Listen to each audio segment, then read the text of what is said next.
Hey everybody, thanks for tuning into the channel. My name's Nate Stewart. I'm a mortgage broker in Puerto Rico, and I get a lot of calls from folks looking to come to the island or they want to know more about, or they want to use Act 60 to help reduce their tax burden, and they also want to know how to qualify for a mortgage. And so I wanted to make this video because I see a lot of the same mistakes and I get a lot of the same questions.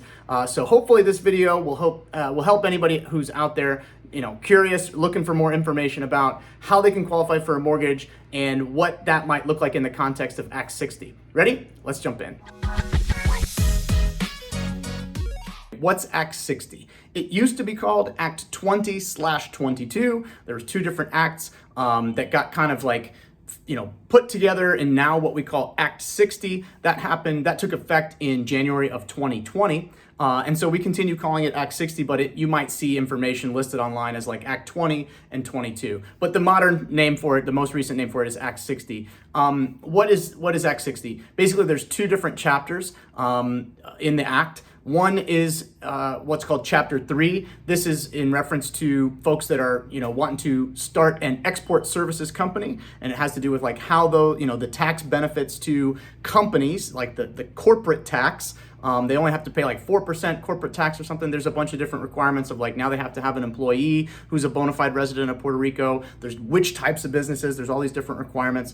But I'll kind of come back to that one because those folks tend to have like one very specific challenge. It's the folks that come to Puerto Rico to take advantage of Chapter 2, which is for the individual investor tax incentive. Those are the folks that I see that they get stuck more often, right? So I'm going to spend a little bit more time on that one. The main thing to keep in mind for either, whether you're coming for Chapter 2 or Chapter 3, it has to do with that for a conventional mortgage loan, that the most important factor is qualifying income. You can have an amazing credit score, you can have huge amounts of assets, but to qualify for a conventional loan, it's all dependent on the income that you're reporting to the government, right? That is where the rub is, because what do we need? We need a 2-year history of the income. We need to know that it's also likely to continue for another 3 years, and it has to be from like one of a couple special sources, and it cannot be from certain sources. So what do I mean by this? Many folks who might be eligible for this tax incentive, the individual investor tax incentive, many of them have holdings in cryptocurrency.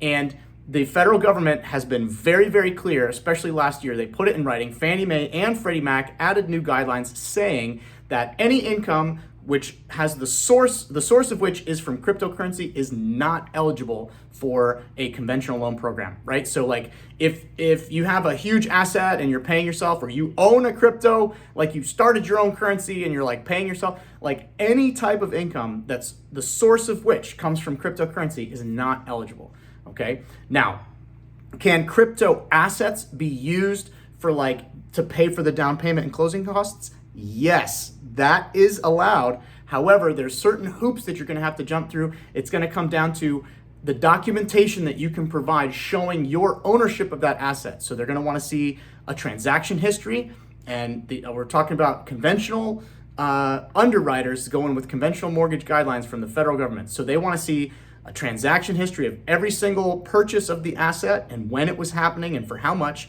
They're going to want to see your name, account numbers, dates, all that information, which many crypto platforms or those kinds of platforms, they're not designed to be like traditional banks. So you're not going to be able to just like download a traditional transaction history or download traditional statements. Those are, for many platforms, that's just not available. Now, if you are on Robinhood and the names escape me for another platform, Coinbase, those ones, we've been able to help folks get all the way to the closing table using statements or documents that they generated from those two specific platforms. But if you have your crypto assets are held in private wallets or Cash App, those are ones that I know for sure, like those specific cases, that those folks have trouble showing ownership of the asset in order to be able to use it for the down payment and closing costs, right? So there's using crypto as income, not allowed. And then there's using crypto assets for the down payment and closing costs, that is allowed so long as you can provide the right documentation for it. As a little aside to a potential way to use crypto income, like the sales of crypto assets as an income, there is potentially a way to do that, and I'm trying to be a little bit like careful how I say it, because there's a way that I've been able to help folks get to a closing table using trust income, and but there's very specific requirements on the trust income, and like which documents and what type of asset is in the trust, and the agreement, and all those types of things. But it could be possible for someone to take a large amount of a crypto asset, sell it, put the proceeds of that sale in US dollars into a trust account, generate a trust document stating that they're going to be getting paid the exact same amount every single month for the next 3 years or more. And then that could be a potential way to kind of work around. Again, in that instance, the technically the income's not coming from crypto. I mean, like back in time it was, I guess, crypto, but if it's repackaged and kind of repurposed and restructured, let me say, into like a more conventional type of asset base with trust income, that could be a potential workaround. But if the source is crypto, like, and you're just like paying yourself cryptocurrency, that's not going to be usable. Okay, crypto aside, let's just say that you're coming to Puerto Rico for the investor, to take advantage of the individual investor benefit, and that you just have large amounts of capital gains income that you'd like to use as qualifying income. That can be done. There is federal guidelines that totally allow us to use, income from capital gains. I almost said crypto. Income from capital gains. So long as you're reporting it and it's like generating a sufficient amount of income, that is definitely usable. However, I have seen people get stuck because they think that their capital gains income that they're reporting is like this big amount.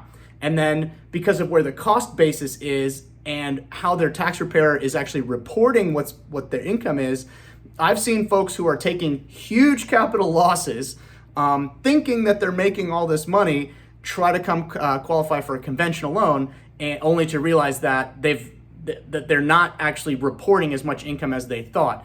And there's tax strategies and all those things involved, and I am not a tax preparer. However, as a mortgage loan officer, my job is to try to show as much qualifying income as I can, versus your tax preparer is trying to show as little income as possible to keep your tax burden down. So we're beholden for conventional loans. We got to look at those tax documents, right? It can be Puerto Rico tax returns. We can get you qualified for a conventional loan if all your tax returns are from PR, or if you have federal ones, or it's a mixture. We can do that. That can all get done. That's not the issue. The issue is for folks who have significant amounts of assets, showing 2 years history of income in tax documents that's sufficient. It's a sufficient amount for the size of a purchase that they want to make. That seems to be the really big challenge. Now let's come back to Chapter 3, which was, you remember, as part of Act 60, that is the incentive program for export service companies that are here in Puerto Rico and providing export types of services. So those individuals, the folks that are coming here to take advantage of that, they're typically self-employed folks. Obviously, like they're business owners, they're starting a business or have a business that's going, that they want to get qualified for that benefit. And because they're self-employed, there's the specific federal guidelines that deal with self-employed folks' income. It's very similar to regular W-2 income, but basically we need a 2-year history, right? So the entity paying you, right? If let's say you have an S Corp or a C Corp type structure, your company that's paying you, it needs to have been operating for at least 2 years. So there is one of the challenges that we see. I see a lot of folks who started a company 5, 10, whatever years ago in the US. Now they want to start an export services company, and so they end that one, the US based company, they end it, and then they start a new Puerto Rico company and start paying themselves. But what they've done is they just ended the 2-year history, like they just ended like that history of income and started a whole new company that's just a few months old, and it's doing all the same things and generating a lot of money and all those good things. However, if it's a brand new company, less than 2 years old, we can't use income from that company, right? So don't fall into that problem of ending a company that was paying you for more than 2 years to start a brand new company and start paying yourself, even if it's in the same line of work, even if you're doing the same exact activities, even if it's just like a restructure, like you ended one company and started calling it a different thing, that can produce problems, and that could lead to you not being able to qualify. However, folks who are qualifying on what we call Schedule C income, these folks that are independent contractor type things, Schedule C income, independent contractor income, is really quite flexible. So if that's the structure of your business, and you end one and start a new one and continue paying yourself, Schedule C, it doesn't actually matter the source of like where it's coming from. The idea there being that you might just be like independently contracting and offering services to lots of different companies for which you're being paid, and you're reporting it on Schedule C in your tax returns. That type of income is fine. That we can use regardless of which types of sources it's coming from. So just a couple other thoughts that sometimes folks call and like the very first thing they tell me is that they're coming for Act 60 and they need an Act 60 loan program. There's not special programs for folks coming for Act 60. Everyone, like I said, we're beholden to the exact same federal guidelines as for anybody else who's coming to buy property using a conventional loan. And so there's not like specific loan programs. We used to have like bank statement loan programs, profit and loss type programs, asset-based loans. Those things were available in Puerto Rico until November of 2022, when they got kind of not very good repayment data on those loans and they paused those programs. We're working to bring them back. Those would be a really good fit, especially like bank statement and asset-based loan programs. Those would be a very good fit especially if you have like large amounts of assets or these kinds of things. But at the moment, federal guidelines for conventional loans, we're looking at tax documents to identify qualifying income. And that is where a lot of folks that are interested in Act 60 kind of fall down, whether they're self-employed and they ended one business and started a new one for export services, or whether they're an individual investor and they're just not showing enough income in forms of capital gains. Those are some of the really big challenges that I've been seeing. And so lastly, I am not a tax professional. I'm not an expert in Act 60, and I don't have a dog in the fight as to whether or not it's great for the island. But if you are interested in these things, I would encourage you to talk to a tax professional who is an expert in this. Let me know if you're looking for a contact. I know of several, especially one very, very good tax professional who could be happy to help you. But anyway, if you have any questions, if you want to know if you qualify, what is your income, how much could you qualify for, please reach out to me. My contact information is going to be in the description below. You can send me an email, text message, WhatsApp me, set a meeting. All of those links are going to be in that description. But thank you so much for watching, especially to the end. If you found some value in this, feel free to hit the subscribe button or maybe the like. But thank you so much for watching, and I will see you next time.